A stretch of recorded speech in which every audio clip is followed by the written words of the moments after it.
ဗျာတရားကောင်းစဉ်သိပြီပေါ့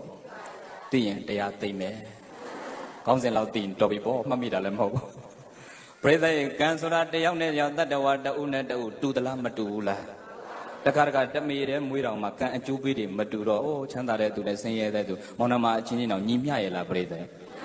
မညီမျှတဲ့ကံတရားတွေအပေါ်မှာလိုက်ပြီးတော့ခံစားနေမဲ့အစားကိုယ့်ထက်သာရင်မုဒိတာပွားပေးသူ့လိုကိုမဖြစ်ရကောင်းလားဆိုပြီးတော့ကိုလည်းအားမလို့အားမရမဖြစ်နဲ့ပရိသတ်သူ့လိုဖြစ်ခြင်းသူ့ကံကိုလိုက်ပြိုင်မနေပြိုင်နေမဲ့အစားကိုယ့်ကံကိုပဲအကောင်းဆုံးဖြစ်အောင်ပြင်လိုက်ရင်မကောင်းဘူးလားကံဆိုတာပရိသတ်ရဲ့အလုတ်ကိုပြောတာပါပဲကံဆိုတာဘာကိုပြောတာအလုတ်ကိုသာကောင်းကောင်းလုပ်ပြီးတော့ပြင်လိုက်ကြစမ်းမှာကံကိုပြင်တယ်ဆိုတော့အတိတ်ကံနဲ့ပစ္စုပန်ကံအတိတ်ကံကကြံခဲ့ပြီဆိုတော့ဘာပြန်လုပ်လို့ရသေးတယ်မရတော့ဘူးမရတော့ပြင်ရမယ်ဆိုရင်ဟောဒီလက်ရှိပစ္စုပန်ကံဟာကိုယ်ပိုင်ကံပဲလေပစ္စုပန်ကံကိုသာအကောင်းဆုံးပြင်လိုက်ရင်ပရိသတ်ရဲ့ကိုယ်ကံနေလဲကိုလိုချင်တို့ဖြစ်လာနိုင်လားမဖြစ်လာနိုင်ဘူးလားကြောင့်ကံဆိုတာပြန်ရမှာလားပြင်ရမှာလားကံတတ္တဝါတွေဗုဒ္ဓဘာသာမှာကံရဲ့အကျိုးဆိုတာရှိလားမရှိဘူးလားပရိသတ်ကံတရားတွေမတူတော့အကျိုးပေးတွေလည်းမတူဘူးကံဆိုတာအလုတ်ကိုပြောတာစေတနာကောင်းကောင်းနဲ့လုပ်ခဲ့တဲ့အလုတ်တွေမှန်သမျှကံကောင်းတာပဲဖြစ်တဲ့အတွက်ကြောင့်ကိုယ်ကံကိုယ်သာစိတ်ကောင်းစေတနာကောင်းလေးတွေထားပြီးတော့ပြုပြင်လိုက်မယ်ဆိုရင်ပရိသတ်ရဲ့ကံကောင်းမှုဆိုတာအချိန်တန်ရင်အခွင့်တန်ရင်ရောက်လာလားရောက်မလာဘူးလားပြန်ရမှာလားပြင်ရမှာလားဗုဒ္ဓဘာသာမှာကံရဲ့အကျိုးကအရေးကြီးလားအရေးမကြီးဘူးလားအရေးကြီးတယ်နော်အဲ့တော့ကံတရားတွေကိုသေချာတွေးကြည့်တော့ပရိသတ်ရဲ့လူတွေရဲ့ကံတရားဆိုတာလေအခုဟောဒီပရိသတ်တွေစီးပွားရေးတွေလုပ်ပြီးရှားကြဖွေးကြဆူကြဆောင်းကြတာပဲဒါပေမဲ့တကယ်တမ်းကျတော့စည်းစိမ်ဥစ္စာယာရုဌာနတဂုံပကာသနာတွေဆိုတာသိခြင်းတရားနဲ့ရှင်သိရင်အဲ့ဒါတွေယူသွားလို့ရလားမရဘူးလားသိရင်အကုန်လုံးထားခဲ့ရတာပရိသတ်ယူသွားလို့ရတာကမသိခင်လှုပ်ထားတဲ့ကံအကျိုးပေးတွေပဲယူသွားလို့ရတာမဟုတ်ဘူးလားဩကျေးဇူးတော်ရှင်တိပိဋကပြည်ဆရာတော်ရဲ့ကဗျာလေးစကိုင်းနဲ့ဗုဒ္ဓ channel မှာဘုန်းကြီးတို့ခဏနာပြစ်တော့အလွတ်တောင်ရကဗျာလေးကသိတ်ကောင်းတယ်ဆရာတော်ကြီးရဲ့သေရွာကာလယောက်ျားတော်ခါကိုနောက်ကိုများဗာများပါမှာပစ္စည်းအစုစုတစ်ခုမပါကိုပြုထားကံများပါမိသားသေရွာကာလယောက်ျားတော်ခါကိုနောက်ကိုများဗာများပါမှာပစ္စည်းအစုစုတစ်ခုမပါကိုပြုထားကံများပါမိသားပရိသတ်သိရင်ပစ္စည်းဥစ္စာပါသွားရဲ့လားဘာတွေပဲပါသွားမှာကိုပြုထားတဲ့ကောင်းတဲ့ကံတွေမကောင်းတဲ့ကံတွေဒါတွေပဲပါသွားမှာဟိုဆရာတော်ကြီးရဲ့ကဗျာအဲ့ဒီကဗျာရဲ့ဒုတိယအပိုက်လေးသိကောင်းတော့အထုပ်ကလေးတပြင်းပြင်းကိုနောက်ပါမဲ့ထင်းအထုပ်ရှင်သေးလို့သွားကြံတဲ့သူတွေဝေလို့စားအထုပ်ရှင်မှာအလကားဘာကမှလည်းပါမသွားတေရွာကြတော့အပယ်လားနိဗ္ဗာန်ရောက်ဖို့အခက်သားဆရာတော်ကြီးရဲ့ဒုတိယအပိုက်လေးသဘောကျစရာကောင်းတယ်အထုပ်ကလေးတပြင်းပြင်းကိုနောက်ပါမဲ့ထင်းအထုပ်ရှင်သေးလို့သွားကြံတဲ့သူတွေဝေလို့စားအထုပ်ရှင်မှာအလကားဘာကမှလည်းပါမသွားတေရွာကြတော့အပယ်လားနိဗ္ဗာန်ရောက်ဖို့အခက်သားအထုပ်တွေပြင်လားမပြင်ဘူးလားဘုန်းကြီးတင်တဲ့ဒကမတွေပို့ပြင်လားမသိဘူးနော်ခုရန်ကုန်ကလာတဲ့အဖွဲ့တွေ16လမ်းအုပ်စုတွေဥမာနိတရဲ့အဖွဲ့ဒကာတော်မတွေမန္တလေးဖျားဘူးလာတာဘုန်းကြီးတင်တယ်သွားမှာကတညအိတ်နှစ်ညအိတ်ခရီးထုတ်ထားတဲ့အထုပ်က4-5တုပ်တော့ပါလောက်တယ်ဒကမတွေဒီကြားတဲ့တခါကဒီလောက်ထဲ့တာတော့လူကြားသူကြားတဲ့ကြိုင်ငါမိတ်ကပ်ဘူးလေးမေ့လာခဲ့ပြီဆိုတာပါတယ်ပရိသတ်ဒီလောက်ထုတ်တာတော့မေ့သလားမမေ့ဘူးလားအထုပ်ကြီးလေးလေးစိုးရိမ်မှုကြီးလေးလေးပါပဲတန်ဖိုးကြီးလေးလေးတောကကြီးလေးလေးဖြစ်လားမဖြစ်ဘူးလားအထုပ်ကလေးတပြင်းပြင်းကိုနောက်ပါမဲ့ထင်းအထုပ်ရှင်သေးလို့သွားကြံတဲ့သူတွေဝေလို့စားအထုပ်ရှင်တွေသေသွားရင်ဘယ်သူတွေဝေစားကြံတဲ့သူတွေဝေစားအမွေတွေခွဲလိုက်ကြတာနော်ဘုန်းကြီးကဝေစားရင်သာဓုခေါ်တယ်တချို့ကဝေမစားနိုင်လို့လူစားနေတဲ့သူတွေရှိတယ်မရှိဘူးလားအမွေတွေအဝေမတက်လို့လေမောင်နှမချင်းချင်းမိဘတွေကြံခဲ့တဲ့အမွေတွေပြိတ္တရေလွတ်ပြီးတော့ယုံရောက်ခက်ရောက်ဖြစ်တာတွေရောမရှိဘူးလားဝေစားတဲ့သူကိုသာဓုခေါ်တယ်လူစားတဲ့သူကိုသာဓုမခေါ်ဘူးဘုန်းကြီးတိုက်တွန်းပါတယ်ပြိတ္တအကယ်၍များအထုပ်တွေကြံခဲ့မယ်ဆိုရင်ဝေစားကြပါလူမစားကြပါနဲ့လို့လူစားရင်ကိုလည်းမစားဘဲနဲ့ဂျားကတရားသူကြီးတွေရဲတွေစားကုန်တာဒါတူတူပြောရတာဘယ်မှမကြောက်အောင်နော်ယုံကြည်နေခဏခဏသွားကိုမစားပဲသူတို့ပေးရတာမပေးရဘူးလားအဝေမတက်လို့အမွေတွေလူနေတာယုံကြည်ခဏခဏခေါ်ပတ်စံနေကုန်လိုက်တာရရမဲ့အမွေလေးသူတို့ကိုပေးနေရတဲ့အမှုလဲပြတ်ရော့ရစရာမရှိအကျွေးပါပတ်တယ်ဝေမစားလို့လူစားရင်ပိုဒုက္ခကြည်လားမကြည်ဘူးလားဒါတော့တချို့ကဘုန်းကြီးဆွဲထည့်သေးတယ်ဟေးတိတ်မရှာနဲ့ဟေးတဲ့ဘုန်းကြီးစားသွားအောင်မယ် တချို့ပြောတာလူငယ်လေးတွေပြောပါတယ်သိမရှာနဲ့တဲ့ဘုန်းကြီးစားသွားအောင်မယ်ကျန်တဲ့ဘုန်းကြီးတော့မသိဘူးလို့ဒီဘုန်းကြီးကတော့စားမဲ့တဲ့မပါဘူးဘုန်းကြီးကလေဟောဒီပစ္စုပန်ဘဝမှာကြိုးစားအထောက်မှုနဲ့စင်ပေါ်ကိုရောက်လာပြီမဲ့အရှင်ဘုရားကအတိတ်ကံတော်တော်အားနေခဲ့တဲ့ဘုန်းကြီးတကယ်စာသင်သားဘဝမှာဘုန်းကြီးစင်းစင်းရဲရဲနဲ့နေခဲ့ရစင်းစင်းရဲရဲနေခဲ့တဲ့အပြင်ပြိဿဆွမ်းငံသွားရင်ဟင်းကောင်းဘယ်တော့မှမရဘူးဘကိုးသာသနာမန်တိုင်းမှာနေတယ်ကစုံရွက်ရေလုံပြုတ်ပဲကလေးပါပြုတ်ဒါနဲ့ပဲဖုံးပွေခဲ့ရအတိတ်ကဒါနတွေနဲတော့ဘုန်းကြီးလည်းမွဲလားမမွဲဘူးလားကံနေမြန်းဆိုးလိုက်တာပြိဿရဲ့အဲ့ဒါဟိုခရမ်းကိုင်းကုန်းမှာစာသင်သားဘဝကတန်ဃာအပါ400လောက်ရှိတယ်ဒကမတယောက်ကသင်္ကန်းလာကတ်တာတန်ဃာအပါစီမရတော့တစုံလို့နေတာအဲ့ဒါကံစိုးကံကောင်းပဲဆိုရင်မဲဖောက်ဗလာမဲတမဲပဲပါ400ထဲမှာဗလာမဲတမဲတခြားဘုန်းကြီးမပေါက်ဘူးဒီဘုန်းကြီးပေါက်ကံကောင်းလားမကောင်းဘူးလားကံနေစိုးလိုက်တာပြိဿအတိတ်ကဒါနနဲတော့မဲတွေလည်းမကောင်းဘူးအဲ့တုန်းကကိုယ်ကံကိုမကြည်နဲ့ဘူးဟောအခုမှသဘောပေါက်သွားငါကံတွေကအတိတ်ကကံအစွမ်းတွေဘာမှမပါလားမကြည်မနှက်ဖြစ်နေလို့ဘယ်ရမလဲကံကိုပြိုင်လို့မရအောင်ငါပြင်မှဖြစ်မယ်ဆိုပြီးတော့ပြိဿအခုတော့ဘုန်းကြီးတို့ရသမျှလှူနေပါတယ်တဲ့အကျွေးတောင်အတင်ခံပြီးလှူပါတယ်အခုဘုန်းကြီးအကျွေး200လောက်ရှိပါတယ်ဟိုတလောကကဘာအေးသာသနာတက္ကသိုလ်မှာဘုန်းကြီးတို့သာသနာတက္ကသိုလ်မှာဘွယ်နှင်းသဘင်တမက်ကကျောင်းဆောင်မယ်ဆိုတော့ဆရာတော်တွေကတက္ကသိုလ်ကထွက်တဲ့ဘုန်းကြီးတွေတပည့်တွေပြန်ခေါ်တယ်မြစီမကိုရင်ဆရာတော်ဒေါက်တာကောဝိဒါတို့ကလည်းတက္ကသိုလ်ထွက်ဆရာတော်တွေလည်းပါတယ်မနာပဒါကြီးကိုရီးယားဆရာတော်လည်းပါဘုန်းကြီးလည်းပါအဲ့ဒါဆရာတော်တွေကပါကျုပ်ဆရာတော်ကကျောင်းထဲမှာတဲ့အဆောက်အဦတစ်ခုဆောက်မလို့တမက်ကကျောင်းဆောင်ဆောက်မလို့တဲ့အဲ့ဒါ3500လောက်ကုန်မယ်တဲ့အရှင်ဘုရားတို့ကနာမည်ကြီးဆရာတော်တွေဆိုတော့ဘလောက်လှူမှာလဲအလှခံအဲ့ဒါမြစီမကိုရင်ဆရာတော်ကတော့ချက်ချင်းအဖြေပေးလျှောက်သွားတယ်တပည့်တော်300လှူပါမယ်ဖေဟာတဲ့သူကအာမခံတော့ဆရာတော်ရဲ့ဘုန်းကြီးပဲလှည့်ပြီးတော့ကိုရီးယားလည်းနာမည်ကြီးတယ်တဲ့ဘလောက်လှူမှာလဲတပည့်တော်လည်းနိုင်တဲ့လောက်တော့လှူပါမယ်ဖေဟာလို့300တော့မှတ်ထားပေးပါဖေဟာဆိုတော့အဲ့ဒါဟိုတလောကဖုံးဆက်တယ်အဆောက်အဦစနေပြီတဲ့ဘယ်တော့လာလှူမှာလဲအဲ့ဒါဘုန်းကြီးကပြန်လျှောက်လိုက်ပါတယ်ခဏနေပါအောင်ဖေဟာတပည့်တော်ကိုခါလာတရားသွားဟောเสียရှိပါတယ်ဖေဟာ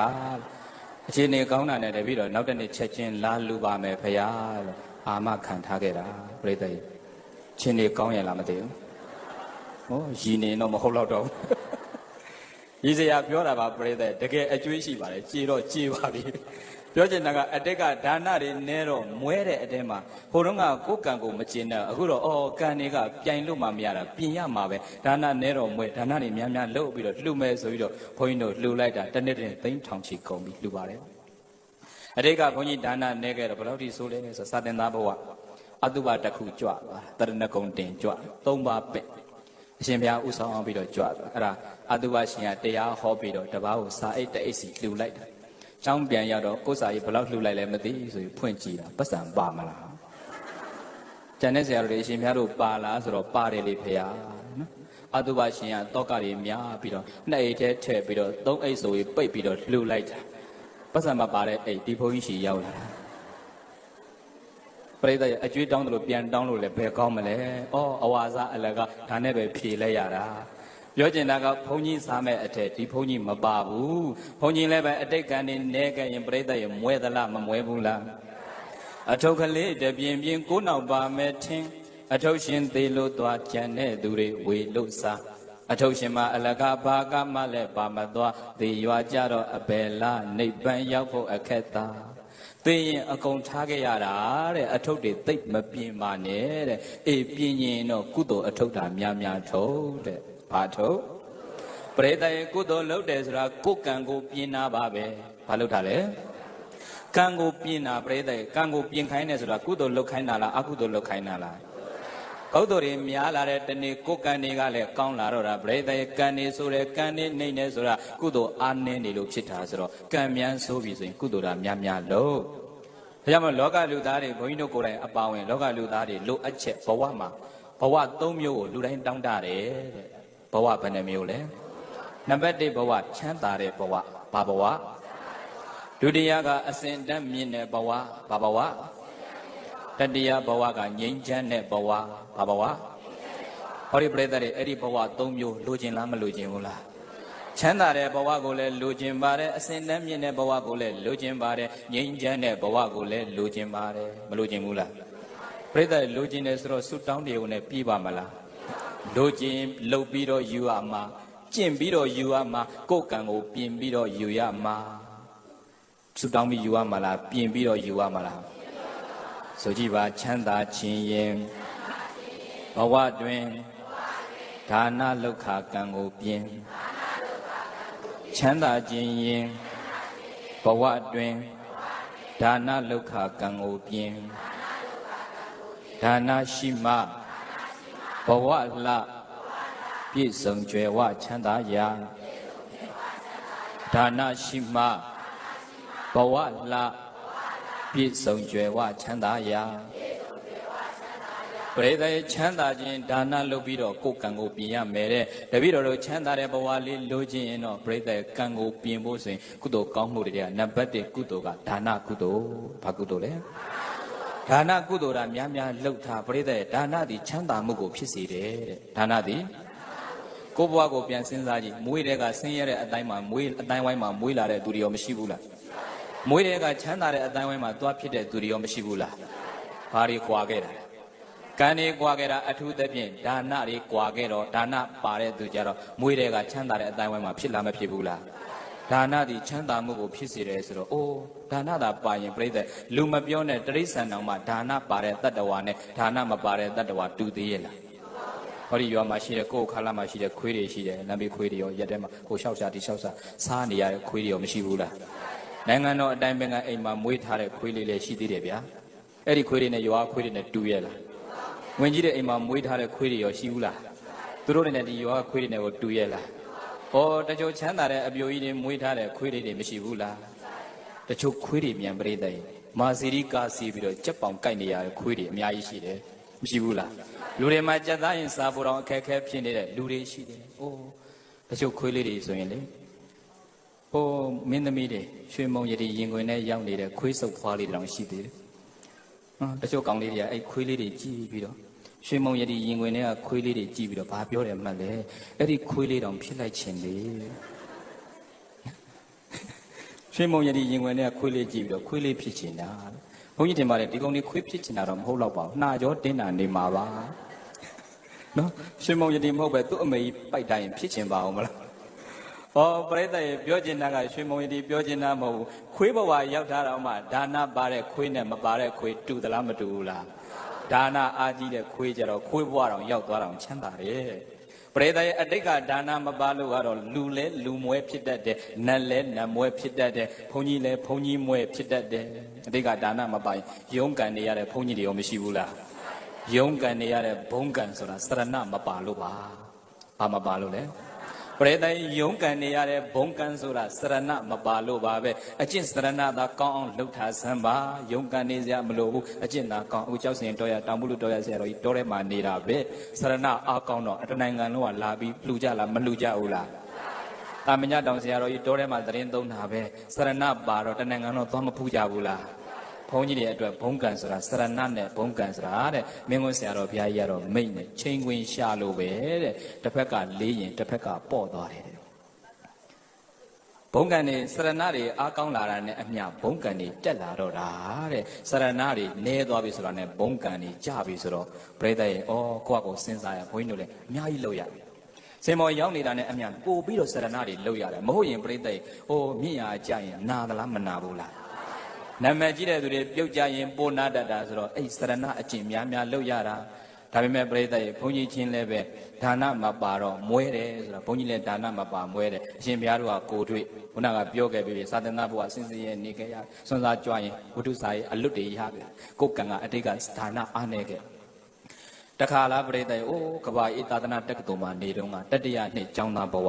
ဘုန်းကြီးအတိတ်ကဒါနတွေနေတော့ကံဆိုးပုံလေးပြောခြင်းတယ်အတိတ်ကဒါနတွေနဲ့တော့ဘုန်းကြီးကဘာရဲ့သာသနာတက္ကသိုလ်မှာတတိယနှစ်ကျောင်းသားဘဝကျောင်းတက်တုန်းကမယန်းကုန်းနှစ်ရက်ကွက်ကမဟာဒုစွန်းစားတွေပဲ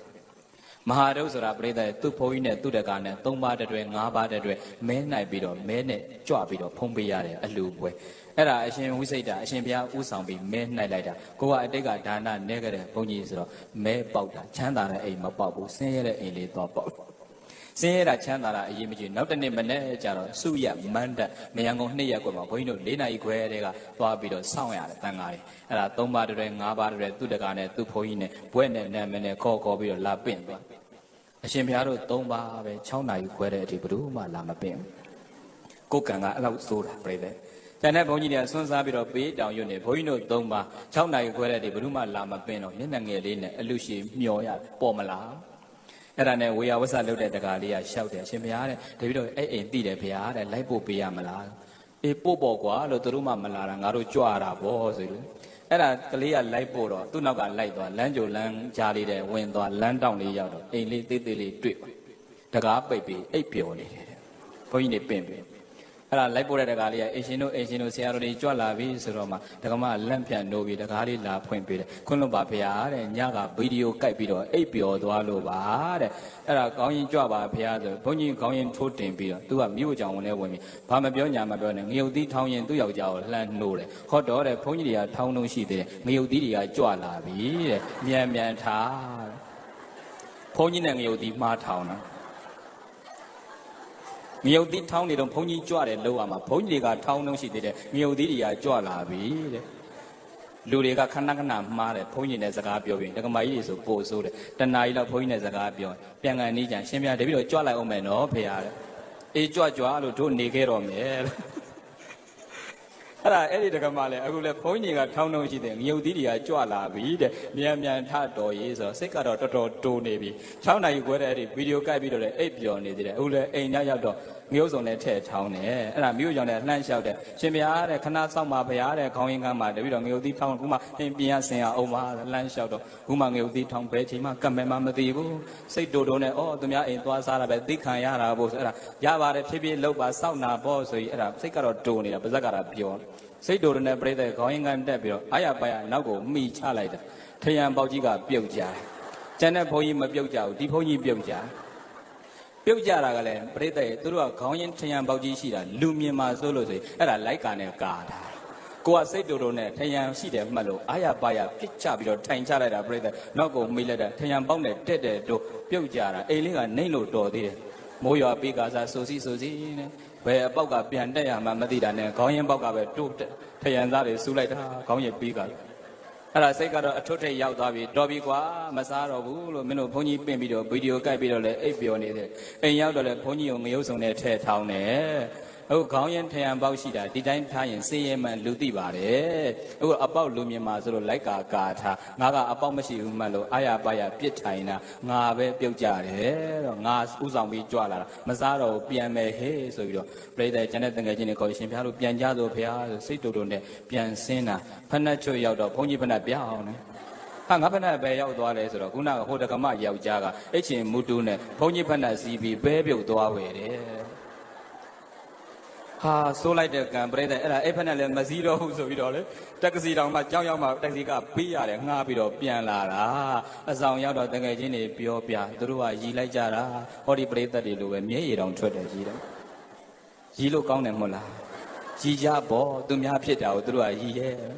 ကိုကလက်တွေခံခဲ့ရတာပြိတ္တအော်စာသင်သားဘောဘယ်တော့မှမမေ့ဘူးငါကံနေဆိုးလိုက်တာသူများတွေဒါနပါတဲ့ဘုန်းကြီးတွေကြတော့လေမာစီဒီကားနဲ့လာကြိုသွားတယ်ဗျာတပားကိုဝိတုအဲ့တော့တသိန်းဆိုတာနဲတာမဟုတ်ဘူးဘုန်းကြီးသင်ငယ်ချင်းတပားဝိတုတသိန်းကတ်တယ်တို့များပြိတ္တစွန့်မစားပဲနဲ့ဖတ်နှက်တောင်ပါသွားတယ်ဆိုတော့ဒီဘုန်းကြီးတော့ကံဆိုးတာရှိပါဦးမလားအဲ့ဒီတော့ကတော့ကိုမကျေနပ်ဘူးပြိတ္တအခုတော့ပြန်စင်းချင်းကြည့်လိုက်တော့ဩငါဒါနနဲခဲလို့ဖြစ်တာဘာနဲခဲလို့လဲကံနေကောင်းခြင်းချမ်းသာခြင်းတော့ပြိတ္တဒါနလုပ်ပြီးတော့ပဲပြင်ဖို့ရှိတော့တာပေါ့ဘာလုပ်ပြီးပြင်ရမယ်ချမ်းသာခြင်းဘာနဲ့ပြင်ရမယ်ပြိတ္တဒါနဆိုတော့တချို့ကတပြည့်တော်ဆင်းရဲတာဖေဟာဘယ်လိုလုပ်လှူနိုင်မှာလဲအဲ့လိုမတွေးနဲ့ပြိတ္တသိမ့်နဲ့တောင်းနဲ့ချီပြီးလှူမှဒါနမဟုတ်ပါဘူးစေတနာသုံးတန်ပြဋ္ဌာန်းပြီးတော့လှူတိုင်းရင်နည်းနည်းလေးလှူလဲအကျိုးတရားအပြည့်အဝရပါတယ်မရနိုင်ဘူးလားစေတနာသုံးတန်မပြဋ္ဌာန်းလို့ကသိန်းထောင်နဲ့တောင်းနဲ့ချီလဲပဲအကျိုးတရားအပြည့်အဝရချင်မှရမှာမဟုတ်လားတပည့်တော်တို့မွဲလို့မလှူနိုင်ဘူးတို့ဘယ်တော့မှမပြောပါနဲ့ပြိတ္တလှူခြင်းနဲ့ဆိုရင်ကိုယ့်အိမ်ကဖရာเจ้าဆောင်မှာလှူစရာတွေအများကြီးရှိလားမရှိဘူးလားနေတိုင်းဖရာတောက်တော်ရကတ်နေလဲဒါနမြောက်နေတာပါပဲဖရာပန်းကတ်နေရောဒါနမမြောက်ဘူးလားမြောက်တာပေါ့တချို့ပန်းကတ်ကြတယ်လေဖရာတော်ဖရာဆင်းလို့တော့ဖရာเจ้าတချို့ကလျှောက်တယ်ဒီမကြီးဇော်စိမ့်နေဇော်ကြားတွေကတ်လာကြီးလားဘုန်းကြီးကနောက်မေးတာသူတို့ကဘာပြောလဲဆိုတော့ဇော်စိမ့်တို့ဇော်ကြားတို့ကတ်တော်ဖရာတဲ့အမြင့်ထွက်တော့ကြာကြာခံတာပေါ့ဖရာ ဘုန်းကြီးရွဲ့ပြောတယ်အမြင့်ထွက်ချင်တော့အဲ့ဟာတွေကပ်မနေနဲ့ဖရာเจ้าဆောင်ပေါ်တစ်ပင်စိုက်ထားပါလားပရိသတ်ရဲ့ပန်းကတ်တယ်ဆိုတာအမြင့်ထွက်အောင်ကတ်ထားလားကြာကြာခံအောင်ကတ်ထားလားမဲကြာကြာခံအောင်ကတ်တယ်ဆိုတော့ပါလေဘုန်းကြီးမှားအောင်မေးတာမှားတယ်ဗျာအမြင့်ထွက်အောင်ကတ်ထားလည်းမဟုတ်ပါဘူးကြာကြာခံအောင်ကတ်ထားလည်းမဟုတ်ပါဘူး flowers donation ပန်းအလူဆိုတာအစင်းနဲ့အနံ့ကိုလှူတာပါဘာနဲ့ပါလို့လှူတာမကတ်တော့လေဖခင်ကဘာမှမပြောပါဘူးပန်းကတ်မယ်ဆိုရင်ဖခင်တောက်တော်ရေကွပန်းအိုးကိုရေစေးတိုင်းရေစေးတိုင်းကုသိုလ်မရဘူးလားယူတတ်မယ်ဆိုရင်ကိုယ်အင်ကဖခင်အကြောင်းဆောင်မပရိသတ်ဒါနတွေအများကြီးရှိလားမရှိဘူးလားလှုပ်ချင်တဲ့စိတ်ကလေးရှိဖို့ပဲဒါနမခဲရင်ပါဘူးတတိကတ်ရင်ရောကုသိုလ်မရဘူးလားတချို့တတိကတ်တော့ကတ်တာအခုကိုယ်ခါလာမှဆိုငပြောပြီးနေရှိတယ်တရတိတွေပေါ်မှာပေါ့ဥပေါ်ပြငပြောသည်အလုံးလှလှလေးတွေ့တော့တချို့ကဖခင်အကြောင်းဆောင်ကတ်ထားငပြောပြီးလေအခိုင်အဖိလိုက်ခုတ်အောက်ကပကံများလေးခမ်းရေလေးဆေးပြီးတော့အစိမ့်လိုက်ကတ်တာ3ရက်လောက်နေတော့ငပြောသည်ကမှဲ့သွားတော့ဖခင်လှဲ့တော့မကြည့်ဘူးဆေးနေတော့သွားကတ်တာမှဲ့တော့ကိုကစွန့်စားတော့ဖခင်အကြောင်းဆောင်မြတ်တတိအုပ်တဲ့နေရာများမှတ်နေလားမသိဘူးလို့တတိအုပ်တဲ့လူတွေမရှိဘူးလားစိမ့်နေတော့ကိုစားလို့ရလားကိုစားလို့မရရင်တက်ရှိထင်ရှားဖခင်ရှင်ဆိုရင်တော့ဖုံးပေးလို့ရပါမလားပရိသတ်မရတဲ့အချိန်တော့သွားကတ်ထားတယ်ရတဲ့အချိန်ကျတော့စွန့်စားတယ်ဆိုတော့တစ်သီးမြန်သွားအုံနေသလိုမဖြစ်ဘူးလားမကတ်နဲ့မဟုတ်ဘူးကတ်ပါမဲ့ရင်တော့လေတစ်လုံးတော့ဥဥပြပြလေးခွဲပြီးတော့ဇွန်းလေးခရင်လေးနဲ့ချက်ပကံများလေးနဲ့မြတ်စွာဘုရားဘနာနာ donation မှာဘုရားဆိုရအင်္ဂလိပ်လိုမလျှောက်ဖဲနဲ့လေတစ်သီးအလိုပါဘုရားဆိုရင်ဒုတိယပြန်ကတ်ရင်ပရိသတ်ကုသိုလ်နှစ်ခါမတိုးဘူးလားယူတတ်မယ်ဆိုရင်အိမ်ကဘုရားကျောင်းဆောင်မှာဒါနတွေများလားမများဘူးလားသေရင်ဘာမှယူသွားလို့မရတဲ့ရှားပွေးစုဆောင်ထားတဲ့စီစဉ်ဥစ္စာဆိုတာပရိသတ်ရဲ့ပင်စဏံဝေဒနာယံသူမျိုး၅ပါးတို့နဲ့သာဒရဏဘဝေနာအမြဲမပြတ်ဆက်ဆံရနေတတ်တဲ့အတွက်ကြောင့်နေတရတနိတရရှာမရသောဣမတဓနတဟောဒီမိမိတို့ရှားပွေးစုဆောင်ထားတဲ့စီစဉ်ဥစ္စာတို့ရဲ့သာရောနာမတန်မိုးဆိုတာကဒါနံပေကံဆွင့်ချက်လူတန်းချင်းဆိုတဲ့ဒါနပါပဲရှားပွေထားတဲ့စုစဉ်ဥစ္စာဆိုတာတဲ့ယံသူမျိုး၅ပါးနဲ့ဆက်ဆံနေတာဘာနဲ့ဆက်ဆံနေတာလဲပရိသတ်ကိုနဲ့များမထိုက်တော့ဘူးဆိုရင်စီးစိမ်ဥစ္စာဆိုတာအချိန်မြေပျောက်ပြတ်သွားနိုင်လားမပြတ်နိုင်ဘူးလားရေကြောင့်လည်းပဲပျက်စီးနိုင်တယ်မီးကြောင့်လည်းပဲပျက်စီးနိုင်တယ်မင်းကြောင့်လည်းပဲပျက်စီးနိုင်တယ်သခိုးဓမြတွေကြောင့်လည်းပျက်စီးနိုင်တယ်အမွေခံသားဆိုသမီးဆိုတွေကြောင့်မပြတ်နိုင်ဘူးလားပျက်စီးခြင်းနဲ့အမြဲဆက်ဆံနေတဲ့စီးစိမ်ဥစ္စာရဲ့တန်မိုးဆိုတာအဲ့ဒါတွေမပျောက်ပြတ်ခင်ဒါနလုပ်ပြီးတော့ယူသွားတဲ့ဒါနဒီချမ်းသာမှုကိုဖြစ်စေတယ်ဆိုတော့ပရိသတ်ရဲ့ချမ်းသာခြင်းဒါနလုပ်ပြီးကိုယ်ကံကိုပြင်ပေါ့ဘာနဲ့ပြင်ဆိုကြည်ပါချမ်းသာခြင်းရင်ဘဝအတွင်းဒါနလောက်ခကံကိုပြင်ချမ်းသာခြင်းရင်ဘဝအတွင်းဒါနလောက်ခကံကိုပြင်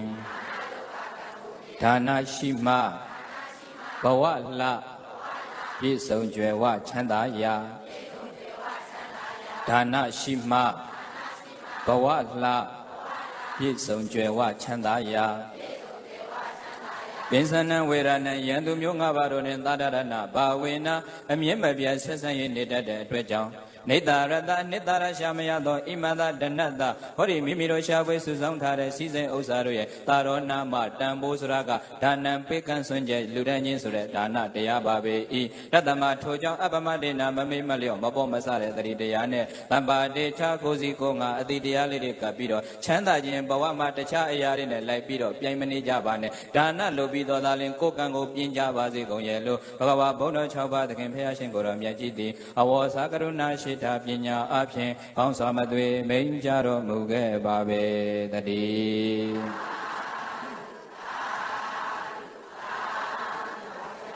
ကံကိုမပြိုင်နဲ့ကံကိုပြင်ပါပရိသတ်ရဲ့ဗတရားသူကံကိုပြန်ရမှာလားကိုယ်ကံကိုပြင်ရမှာလားကံကိုပြင်ဖို့ဆိုရင်ဗုဒ္ဓဘာသာဝင်တွေတော်တော်များများတောင်းတနေတဲ့ဘဝ၃မျိုးမှာချမ်းသာတဲ့ဘဝရဲ့အစဉ်တန်းမြင့်တဲ့ဘဝရဲ့ငြိမ်းချမ်းတဲ့ဘဝဒီ၃မျိုးရအောင်ကိုယ်ကံတွေကိုပြင်ရမယ်တဲ့ချမ်းသာတဲ့ဘဝလေးတွေရခြင်းရင်ဒါနလုပ်ပြီးတော့ပြင်လိုက်စမ်းပါဆုတောင်းရမှာလားပြင်ရမှာလားပရိသတ်ရဲ့ဒုတိယလူချင်းတဲ့ဘဝအစဉ်တန်းမြင့်တဲ့ဘဝဘာဘဝလဲ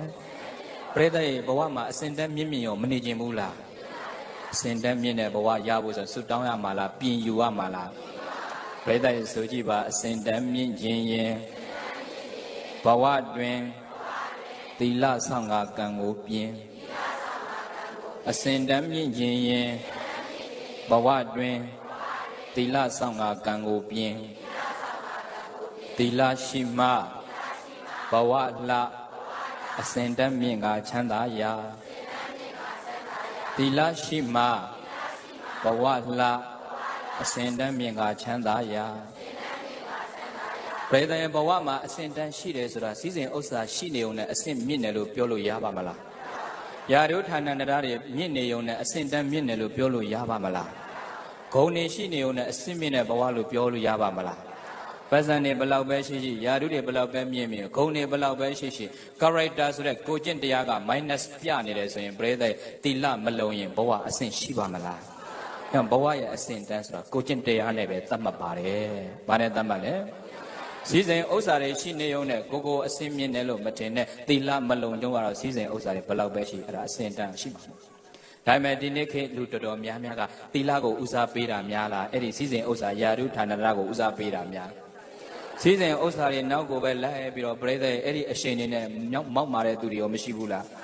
ခန္ဓာကိုယ်ကြီးကိုပြင်လိုက်ကြတာခန္ဓာကိုယ်ရဲ့အလှဆိုတာလေပြိဿရဲ့ကျန်တဲ့အရာတွေနဲ့ဘလောက်ပဲဆင်သီလနဲ့အလှဆင်မှပိုပေါ်ပါတယ်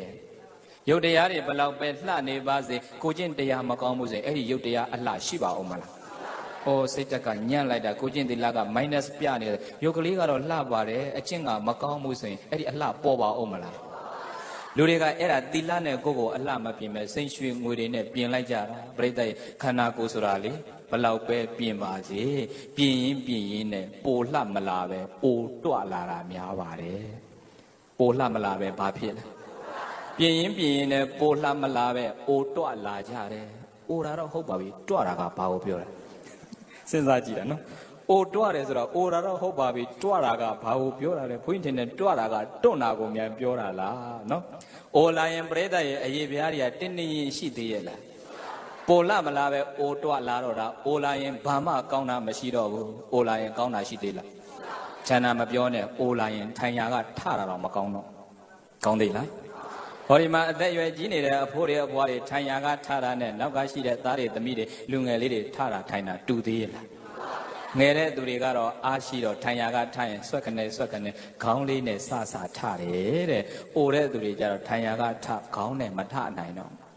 ခေါင်းကအောက်ကိုငုံလက်ကလေးထောက်ပြီးတော့ဘာကအရင်ထမယ်ထင်ဟိုဖင်ကားလို့မပြောပါနဲ့တင်မားကားလို့ပြောရတယ်ပရိသတ်အိုလာရင်ခေါင်းနဲ့မထနိုင်ခေါင်းကအောက်ကိုငုံပြီးတော့လက်ကလေးထောက်တော့ပြီးတော့တင်မားကြီးအရင်ကုန်းချလာတာမဟုတ်ဘူးလားအိုလာရင်ထိုင်ရန်ကထတာတော့ကောင်းသေးလားတချို့ကြတော့အိုတော့မအိုသေးဘူးတအားစားပြီးတအားဝါတဲ့သူတွေမရှိဘူးလားကိုဘေးနာမှာတရားနာပြီးဝါတဲ့သူတွေတွေ့လိမ့်မယ်သူတို့တရားပွဲပြီးရင်ဘလို့ထလဲဆိုတာတစ်ချက်လောက်သတိထားကြည့်စမ်းပါဝါတဲ့သူတွေလည်းထိုင်ရကထရင်ခေါင်းနဲ့ထလားတင်မနဲ့ထလားလူဝါကြီးတွေထရင်တစ်ချက်လောက်ကြည့်အိုးခေါင်းကအောက်ကိုငုံလက်ကလေးထောက်တော့ရဘာရအရင်ကုန်းတက်လာဩသူတို့လည်းဖင်ကအရင်ထတော့တာအိုတဲ့သူတွေနဲ့ဝါတဲ့သူအိုလာရင်လည်းမကောင်းဘူးဝါရင်ဘာကောင်းတာရှိဘာမှမကောင်းဝါလို့လှလို့ဆိုတာအလကားလျှောက်ပြောတာဝါရင်ယောဂထူတာနော်ပြောချင်တာပြိဿလူတွေကရုပ်တရားရဲ့အလှကိုတခြားအရာနဲ့အလှမစင်သီလနဲ့အလှမစင်ပဲကျန်တဲ့စိတ်အပြင်လက်ဝတ်တန်စာတွေနဲ့ပဲခန္ဓာကိုယ်ကြီးအလှစင်နေတဲ့အခါကျတော့ဟောဒီခန္ဓာကိုယ်ဆိုတာခုနပြောသလိုကျန်တဲ့အရာတွေနဲ့ဘလောက်ပဲအလှစင်ရုပ်တရားဆိုတာရုပ်ပတ္တိရူပံဖောက်ပြန်နေတဲ့အတွက်ကြောင့်ရုပ်လို့ခေါ်တာဘဝရောဂနံ96ပြအနာယောဂတို့နဲ့သာဒရဏပဝေနအမြဲမပြတ်ဆက်ဆံ၍နေတတ်တဲ့အတွက်ကြောင့်နေတရတအနိတရရှာမရသောဣမတကာယတအပုတ်ကောင်ကြီးရုပ်ဆောင်ထားတဲ့ဟောဒီခန္ဓာကိုယ်ကြီးရဲ့တာရောနာမတန်ဖိုးဆိုတာကသီလံကိုချင်းသီလပဲရှိတယ်ရုပ်တရားဆိုတာယောဂအစုကြီးပဲတဲ့ဘာအစုကြီးလဲပြိဿရဲ့ဟောဒီခန္ဓာကိုယ်ကြီးပုတ်သလားမပုတ်ဘူးလား3ရက်လောက်များရေမချိုးရင်မှွေးသလားနန်းသလားဥတော်နည်းနည်းအနံ့ထွက်တယ်နော်နေတိုင်းပြင်နေရတဲ့ဟောဒီခန္ဓာကိုယ်ကြီး3ရက်လောက်များရေမချိုးရင်ပြိဿရဲ့ခန္ဓာကိုယ်ကြီးကအနံ့ထွက်လာလားမထွက်လာဘူးလားဘာများမဲ့မောစရာရှိမရှိဘူးလားပြောလိုက်တာပြင်လိုက်ကြတာနော်အပြင်တကာထွက်ခံနေတနာရီလောက်ပြင်လိုက်ကြတာမိတ်ကတ်တွေထွက်လာတော့လဲဒီပုံပါပဲနော်ပြိဿရဲ့ဘလောက်ပဲပြင်ဟောဒီခန္ဓာဆိုတာပုတ်ထာကပုတ်ထာကြီးပါပဲခန္ဓာကိုယ်မှာလေမျက်စိပေါက်နားပေါက်အပေါက်တွေမရှိဘူးလားဘယ်နှပေါက်လောက်ရှိမယ်ထင် ပြဿနာတော့တက်မနဲ့တူတယ်6ပေါက်နဲ့9ပေါက်ကရန်နေတော့ဖြစ်ကုန်တော့ပါပဲဘဏ္ဍပေါက်ရှိအိမ်ရောက်မှသာရည်ကြည့်ကြပေတော့